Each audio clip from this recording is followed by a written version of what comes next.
तो आज तक हमने जितने भी सुपर हीरोज को देखा है उन्हें उनके क्रिएटर्स ने अपनी इमेजिनेशन से क्रिएट किया है, लेकिन उनमें कुछ सुपर हीरोज या कुछ सुपर विलन्स ऐसे भी हैं जिन्हें किसी दूसरे कैरेक्टर से इंस्पायर होकर बनाया गया है, और कुछ तो वो है जिन्हें सीधा सीधा कॉपी कर लिया गया है। और यही सेम स्टोरी मार्वल और डीसी की भी है, क्योंकि इन्होंने भी अपने बहुत से कैरेक्टर्स को एक दूसरे के कैरेक्टर से कॉपी किया है। तो इसीलिए आज की इस वीडियो के अंदर हम उन 10 कैरेक्टर्स के बारे में जानने वाले हैं जो कि मार्वल ने डीसी से कॉपी किए हैं। तो ये वीडियो काफी औसम होने वाली है, इसीलिए इसे पूरा एंड तक जरूर देखें। लेकिन अगर आप हमारे चैनल पर नए आ गए हैं तो सब्सक्राइब के लाल बटन को दबाकर चैनल को सब्सक्राइब जरूर कर लें, ताकि इस चैनल की कोई भी लेटेस्ट वीडियो आपसे कभी भी मिस ना हो। वैसे इन सब से हटकर अगर हम बात करें थॉर की, तो थॉर को हमने अब तक बहुत सारे विलन्स का सामना करते हुए देखा है, जिनमें से कुछ विलन्स ऐसे भी थे जो कि थॉर से भी बहुत ज्यादा पावरफुल थे। तो अगर ऐसे में अगर आप थॉर के विलन्स को लेकर इंटरेस्टेड हैं और थॉर के 10 सबसे पावरफुल विलन्स के बारे में जानना चाहते हैं, तो आप हमें इस बारे में कमेंट करके बता सकते हैं। अगर इस टॉपिक पर रिस्पॉन्स अच्छा आया तो हम इस पर वीडियो जरूर बनाएंगे। तो आइए अब इन सारी बातों को साइड करते हुए आज की वीडियो को स्टार्ट करते हैं। Zombie apocalypse.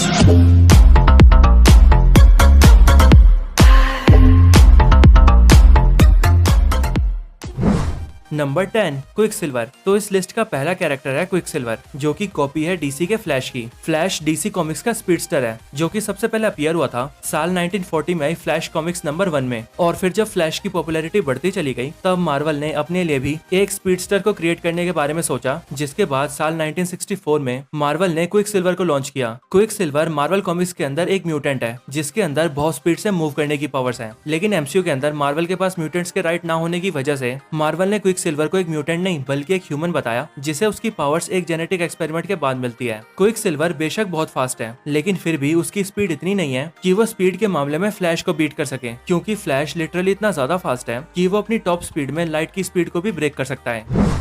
Number 9 Hawkeye. Hawkeye MCU के अंदर एवेंजर्स का फाउंडिंग मेंबर है, और ये कैरेक्टर एवेंजर्स के लिए इतना लकी रहा है कि जब जब इसने एवेंजर्स का साथ दिया है, तब तब एवेंजर्स की जीत हुई है। द एवेंजर्स में ये एवेंजर्स के साथ लड़ा और एवेंजर्स चित्तौरी आर्मी से जीत गए। एज ऑफ अल्ट्रॉन में एवेंजर्स अल्ट्रॉन से जीते। कैप्टन अमेरिका सिविल वॉर में इसने कैप्टन का साथ दिया और टीम कैप टीम टोनी पर भारी पड़ गई। इन्फिनिटी वॉर में हॉकाई हाउस अरेस्ट में था, जिस वजह से थैनोस अर्थ पर आया और सारे इन्फिनिटी स्टोन्स को लेकर आधे यूनिवर्स को मिटाकर चला गया। लेकिन जब एवेंजर्स एंड गेम में हॉकाई ने वापसी की, तब फिर से जीत एवेंजर्स की हुई। खैर ये तो मजाक की बात है। मुद्दे की बात तो ये है कि मार्वल का ये पॉपुलर कैरेक्टर हॉकाई असल में डीसी के ग्रीन एरो की कॉपी है। ग्रीन एरो सबसे पहले दिखा था साल 1941 में, और फिर इसके 23 साल बाद हॉकाई अपीयर हुआ साल 1964 में। ग्रीन एरो और हॉकाई दोनों लगभग एक जैसे ही हैं। ये दोनों ही नॉर्मल ह्यूमंस हैं जिनके पास बो और एरो को यूज करने का स्किल है, और ये दोनों ही ह्यूमंस होते हुए भी सुपर पावर्स वाले सुपर हीरोज की टीम का हिस्सा बनते हैं। Number 8 vision. विजन एक ह्यूमनॉइड है जिसे क्रिएट करवाया था अल्ट्रॉन ने, ताकि वो उसे खुद के लिए यूज कर सके। मगर मार्वल का ये ह्यूमनॉइड असल में कॉपी है डीसी के रेड टोर्नेडो की। ये दोनों ही कैरेक्टर्स लगभग एक दूसरे की कॉपी है। दोनों ही रोबोट्स हैं जिनके अंदर खुद की सोचने की पावर है, और जहाँ रेड टोर्नेडो जस्टिस लीग का साथ देता है, वहीं विजन एवेंजर्स की टीम का हिस्सा बनता है। रेड टोर्नेडो सबसे पहले अपीयर हुआ था अगस्त 1968 में, और वहीं विजन का फर्स्ट अपीयरेंस इसके ठीक 2 महीने बाद अक्टूबर 1968 में हुआ था। Number 7 Black cat.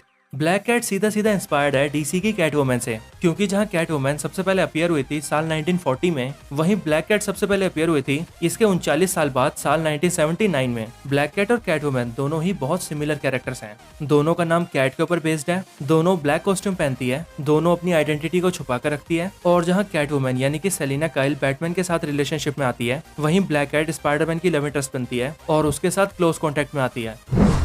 Number 6 power princess. तो पावर प्रिंसेस मार्वल की वंडर वुमन है। वंडर वुमन सबसे पहले अपीयर हुई थी साल 1941 में, जिसके बाद वंडर वुमन इतनी पॉपुलर बन गई कि उसे डीसी कॉमिक्स के सबसे आइकॉनिक सुपर हीरोज में गिना जाने लगा। और इसीलिए इसके बाद मार्वल ने भी वंडर वुमन जैसी एक कैरेक्टर को इंट्रोड्यूस करने के बारे में सोचा, और वंडर वुमन से इंस्पिरेशन लेकर पावर प्रिंसेस को लॉन्च कर दिया। पावर प्रिंसेस सबसे पहले अपीयर हुई साल 1982 में, यानी कि वंडर वुमन से 41 साल बाद। पावर प्रिंसेस यानी कि ज़ाडा एक ग्रीक गॉडेस है, वंडर वुमन की तरह ही एक छुपे हुए आइलैंड पर पैदा हुई है। इन दोनों की पावर्स एक दूसरे से सिमिलर है, और वंडर वुमन की तरह ही पावर प्रिंसेस भी वर्ल्ड वॉर 2 में लड़ चुकी है।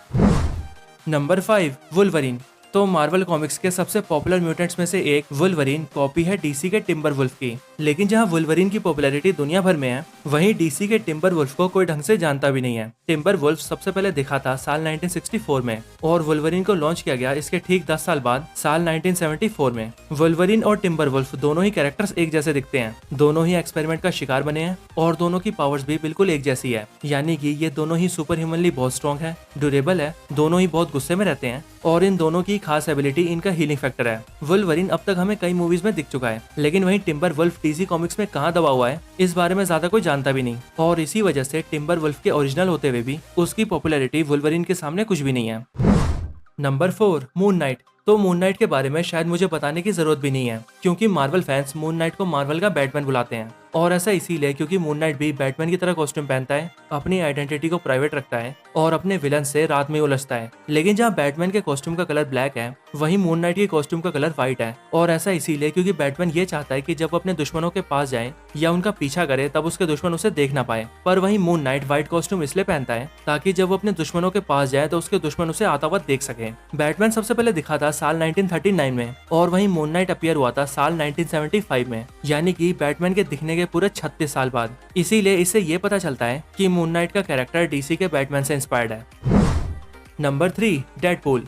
तो डेडपूल मार्वल का सबसे क्रेजी और फनी कैरेक्टर है और ये उन गिने चुने कैरेक्टर्स में से एक है जो कि फोर्थ वॉल को ब्रेक करके हम ऑडियंस से बात कर सकता है। पर मार्वल का एंटी हीरो डेडपूल असल में डीसी के डेथस्ट्रोक की कॉपी है। डेथस्ट्रोक डीसी कॉमिक्स में अपीयर हुआ था साल 1980 में और डेडपूल को इंट्रोड्यूस किया गया था इसके ठीक 11 साल बाद साल 1991 में। डेथस्ट्रोक और डेडपूल में बहुत सारी सिमिलरिटीज है, जैसे ये दोनों ही एंटी हीरो और मर्सिनरी है, दोनों के ऊपर एक्सपेरिमेंट किया गया है, दोनों के पास हीलिंग फैक्टर एबिलिटी है, दोनों की कॉस्ट्यूम भी सेम है और तो और दोनों का नाम भी बहुत सिमिलर है, क्योंकि जहाँ डेडपूल का नाम है वेड विल्सन, वहीं डेथस्ट्रोक का नाम है स्लेड विल्सन। पर अगर बात हो पागलपन की तो डेडपूल से ज्यादा पागल कोई भी नहीं है।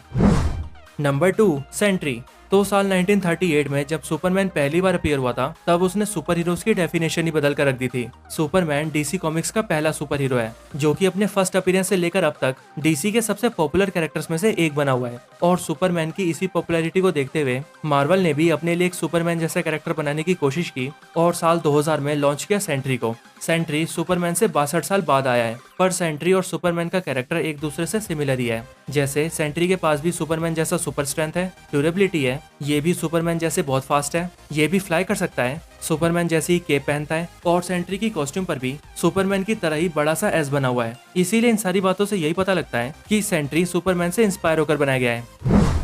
Number 1, Thanos. तो एवेंजर्स के लिए सबसे बड़ा खतरा रह चुका थैनोस मार्वल का एक बहुत ही पॉपुलर विलन है और एमसीयू के अंदर ये सारे इन्फिनिटी स्टोन्स को हासिल करके आधे यूनिवर्स को मिटा चुका है। पर मार्वल का थैनोस इंस्पायर्ड है डीसी के डार्क साइड से। डार्क साइड एक न्यू गॉड है जो कि एपोकलिप्स को रूल करता है और डार्क साइड को पूरे डीसी यूनिवर्स के सबसे पावरफुल बींग्स में से एक माना जाता है। डार्क साइड के पास गॉड लाइक स्ट्रेंथ, ड्यूरेबिलिटी और सुपर स्पीड जैसी सारी एबिलिटीज है और इनके अलावा ये अपनी आंखों से ओमेगा बीम भी फायर कर सकता है। थैनोस और डार्क साइड पूरी तरह से एक जैसे नहीं है, पर इनके बीच काफी सिमिलरिटीज है और थैनोस के क्रिएटर जिन स्टार्लिन ने खुद भी इस बात को कन्फेस किया है कि उन्होंने थैनोस को डार्क साइड से इंस्पायर होकर क्रिएट किया है।